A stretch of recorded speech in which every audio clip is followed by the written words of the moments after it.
വിഷ്ണുപുരം ചന്ദ്രശേഖരൻ, താങ്കളുടെ പാർട്ടി കാമരാജ് കോൺഗ്രസിനെ UDF-ന്റെ അസോസിയേറ്റ് കക്ഷിയായിട്ട് തീരുമാനിച്ചു.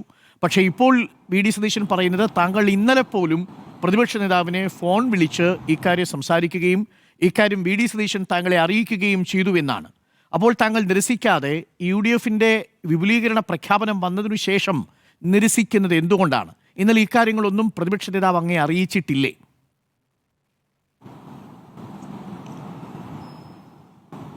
അല്ല, അദ്ദേഹം പറഞ്ഞ 2 പ്രാവശ്യം അല്ല. ഞാൻ ഇന്നലെ അദ്ദേഹത്തിനെ 10 പ്രാവശ്യം വിളിച്ചിട്ടുണ്ട്. അതെന്റെ മൊബൈല് ഉണ്ട്. എടുത്തില്ല. ഒരു പ്രാവശ്യം അദ്ദേഹത്തിന്റെ PA എടുത്തിട്ട് ഞാൻ പറഞ്ഞു അത്യാവശ്യ കാര്യം സംസാരിക്കണം, ഒന്ന് കൊടുക്കണം.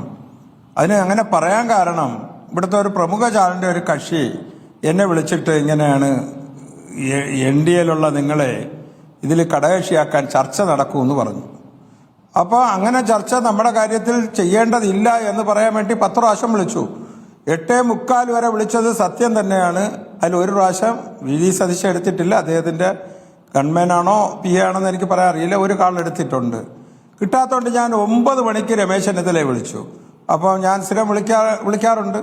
ആ ഫോൺ വിളിച്ചിട്ട് ആ ഫോണ് സ്വിച്ച് ഓഫ് ആയിരുന്നു. അപ്പോൾ ഞാൻ 3-4 മാസങ്ങൾക്ക് മുമ്പ് ഇദ്ദേഹം വി ഡി സതീശൻ അദ്ദേഹത്തിന്റെ വസതിയിൽ, ഔദ്യോഗിക വസതിയിൽ ഞാൻ പോയിരുന്നു. 4-5 ആളുകളുമായിട്ട്. ആ സമയത്ത് ഞാൻ എൻ്റെ ഫേസ്ബുക്കിൽ ഇങ്ങനെ BJP കടിഞ്ഞാണില്ലാത്ത കുതിര എന്ന് പറഞ്ഞൊരു ഇത് എഴുതി. അത് ചാനൽ വാർത്തയ്ക്കായി കുറച്ച് ചാനലുകൾ എൻ്റെ ബ്രൈറ്റൊക്കെ എടുത്ത് കൊടുത്തു. അപ്പോൾ ഇവർ സ്വാഭാവികമായിട്ട് എന്നെ കണ്ടപ്പോൾ എങ്ങനെയാണെന്ന് ചോദിച്ചപ്പോൾ ഞാൻ പറഞ്ഞു അത്ര മെച്ചമൊന്നുമല്ല, അതിലും പ്രശ്നങ്ങളുണ്ട്, നമുക്കും പ്രശ്നങ്ങളുണ്ട് എന്നൊക്കെ ഞാൻ പറഞ്ഞിട്ടുണ്ട്. ഇദ്ദേഹം ഇന്ന് പറഞ്ഞ ഇന്നലെയും വിളിച്ചു എന്ന് പറഞ്ഞാൽ 2 പ്രാവശ്യമല്ല 10 പ്രാവശ്യം ഞാൻ വിളിച്ചിട്ടുണ്ട്. അദ്ദേഹത്തിനെ കിട്ടിയിട്ടില്ല.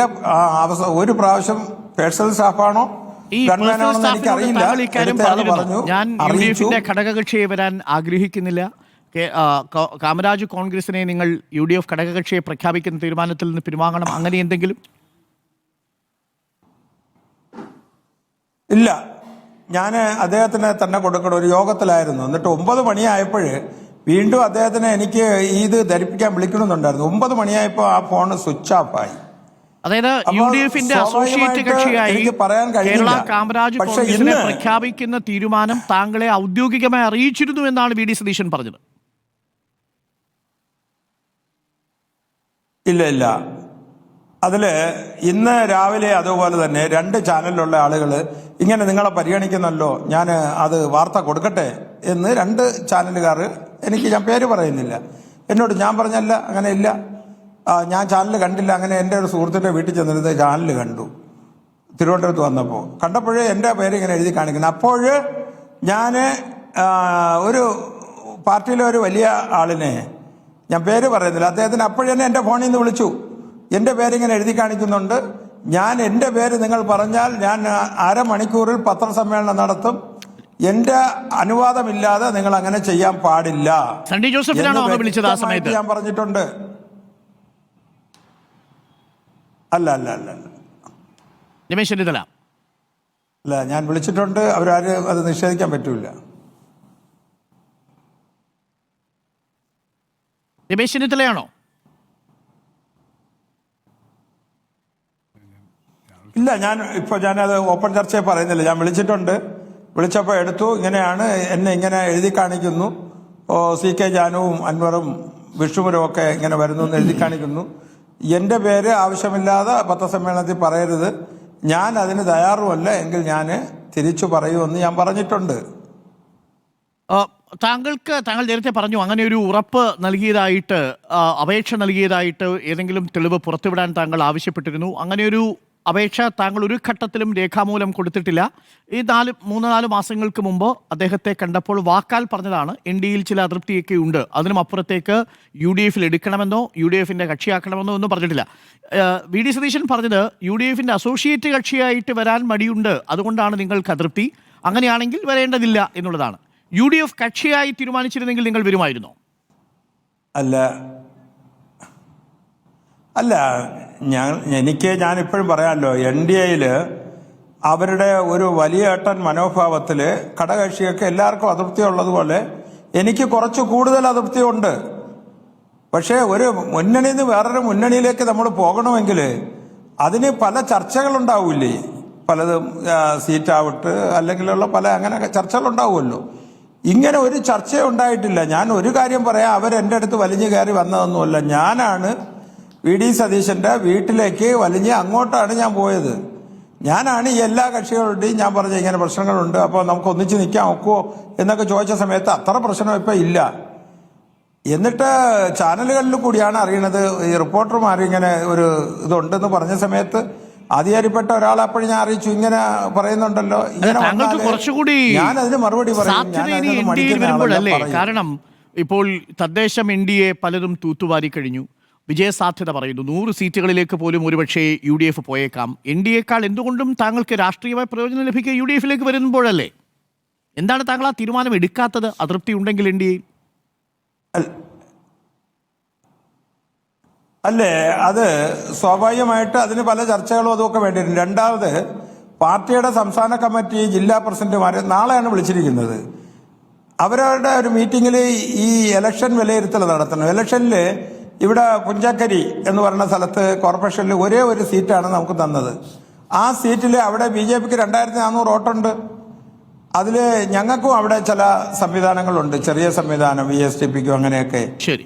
ആ വോട്ടുകളൊക്കെ അതിൽ വന്നപ്പോൾ മൊത്തം വോട്ട് അത് 1035 കുറഞ്ഞു. തലേ ദിവസം 2400 വോട്ട് കിട്ടുമെന്നുള്ള എഴുതിയത്, ഈ വോട്ട് അങ്ങോട്ട് പോയത്. ശരി. അപ്പൊ ഇന്ത്യയിൽ അതിർത്തിയുണ്ട്. സാങ്കേതികമായി മാത്രമാണ് താങ്കൾ UDFിലേക്ക് ഇല്ലാത്തത്. ഒരുപക്ഷെ പാർട്ടിയിൽ നാളെ ചർച്ച നടന്നാൽ UDFിലേക്കില്ല എന്ന് പറഞ്ഞുകൂടാ.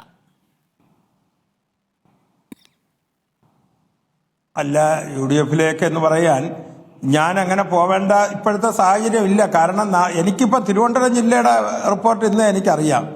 ആ പൂവച്ചൽ ജില്ലാ ഡിവിഷനിൽ എൻ്റെ സംസ്ഥാന സെക്രട്ടറി മത്സരിച്ചു. അയാൾക്ക് വേണ്ട വിധം ആരും വോട്ടിട്ടില്ല, അയാൾക്ക് പരാതിയുണ്ട്. ഇനി കാസർഗോഡും കണ്ണൂരും കോഴിക്കോടും ഉള്ള ആളുകളൊക്കെ നാളെ വരും.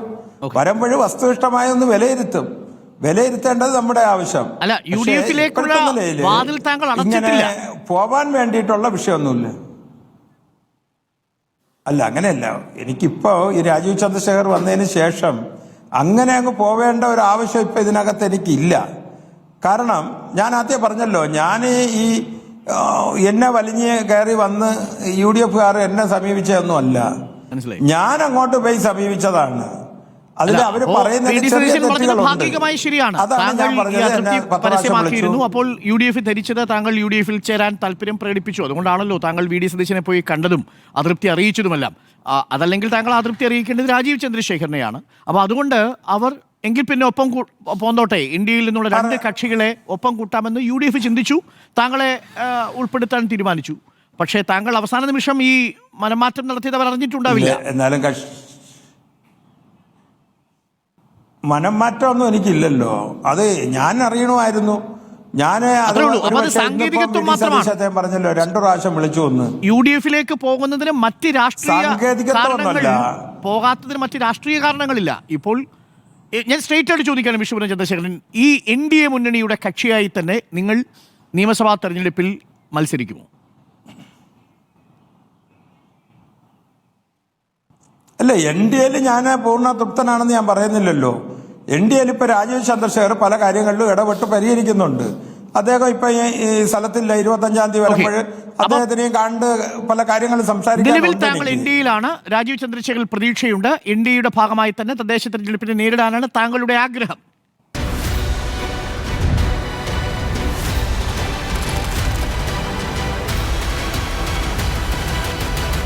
Debate with Dr. Arun Kumar.